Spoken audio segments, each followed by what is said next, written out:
Welcome back to TechNet Radio. In today's episode, SharePoint Product Manager Bill Bear interviews SharePoint Certified Master Vesa Juvonen about deployment advancements in SharePoint 2010. Listen in as they discuss key improvements in deployment and customization options such as multi-tenancy, PowerShell, and service applications. Bill, the mic is yours.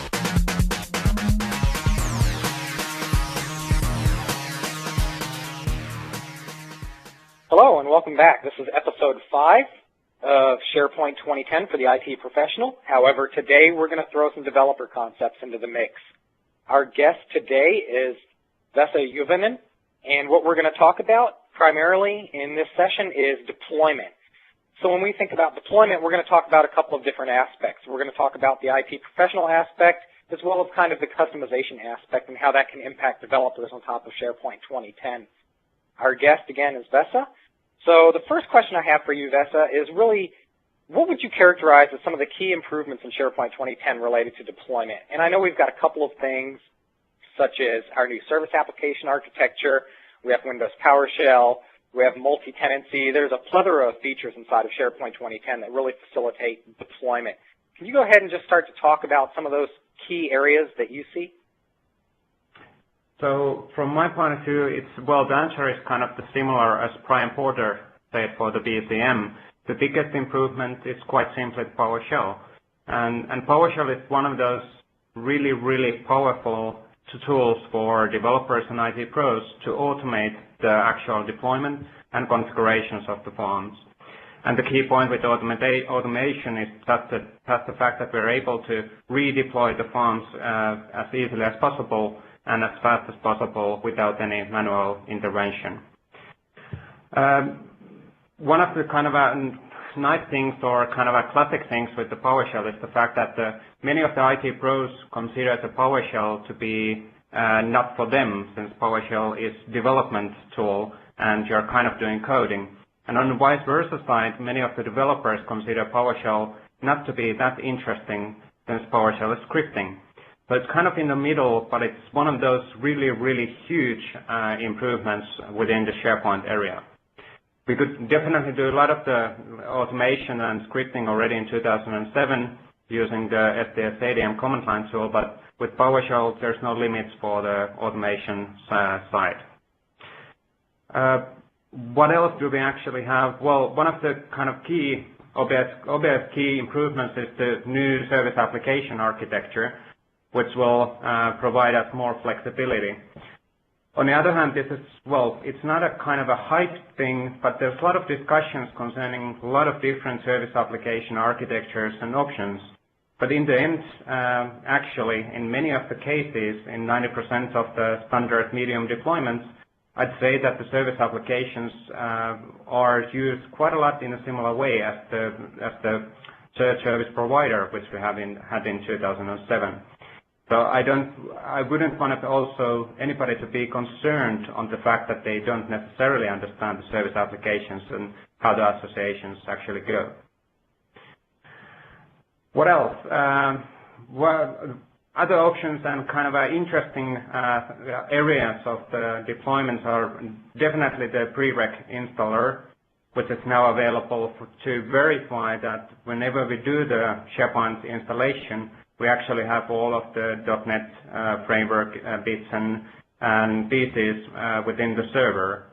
And that's kind of really will help on the installation scenarios. And what else do we have from the deployment point of view? Well, one of the kind of interesting also topics in SharePoint 2010 is definitely the multi-tenancy. In 2007, there was a lot of kind of customers and partners who were planning to do hosting with the SharePoint, but with the certain, for example, customizations, there was no way of, efficiently divide these functionalities between customers and deployments.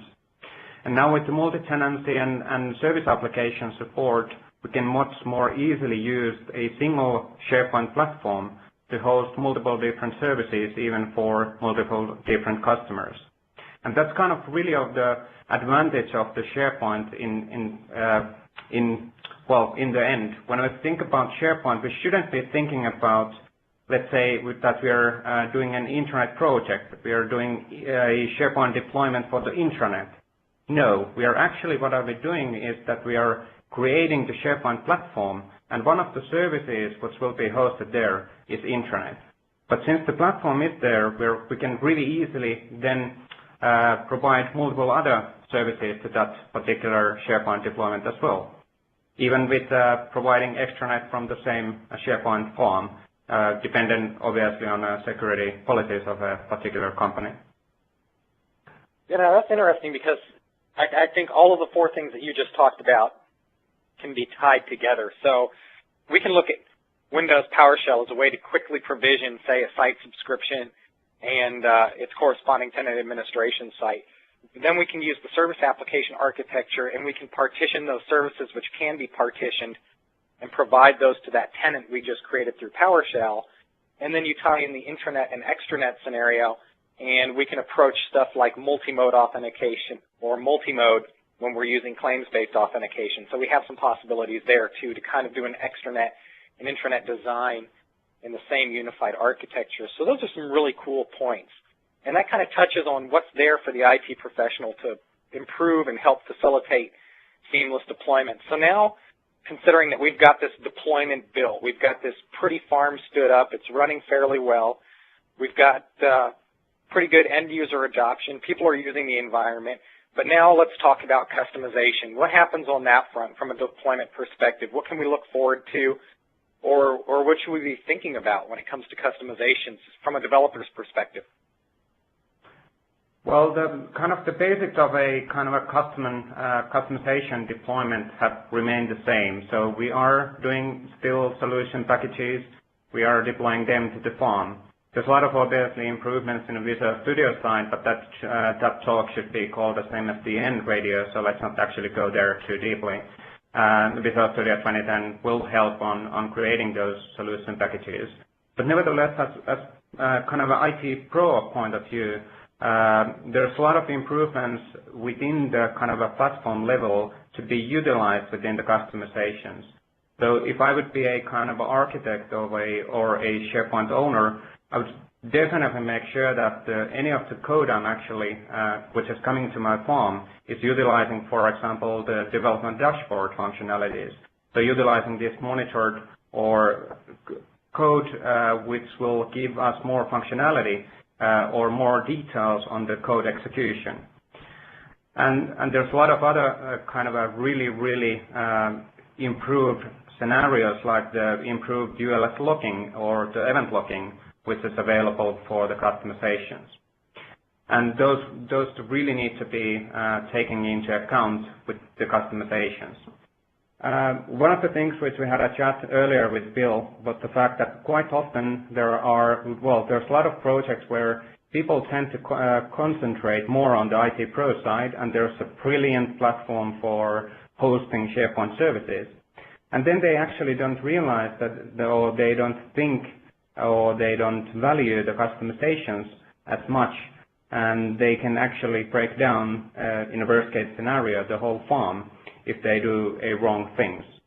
Obviously, there's a lot of improvements also in a kind of a isolation point of view, and we can more flexibly isolate the applications and using the service apps. But still, we need to kind of think through always when we set up a SharePoint farm, even also in 2010, the both sides, the IT pro side and the customization side, to be really successful within our deployment. So I have a few follow-up questions just based on what you said. So as an IT pro talking to a developer, you mentioned the developer dashboard. Should I be, as an IT professional, enforcing the use of wrapping code within an SP monitored scope, any custom code, so I can monitor that code through the developer dashboard, or should I be pushing my developers towards sandbox solutions? Which way should we go? And I know there's a place and a time for each, so perhaps you have some thoughts on that. Yeah, well, that's a kind of an endless discussion. The key point with the customizations, obviously, and with the sandbox solutions, with the limited code is executed in a separate service, and I think many of the listeners actually know what it means. but it's a safe way of executing the customizations. But there are definitely cases where the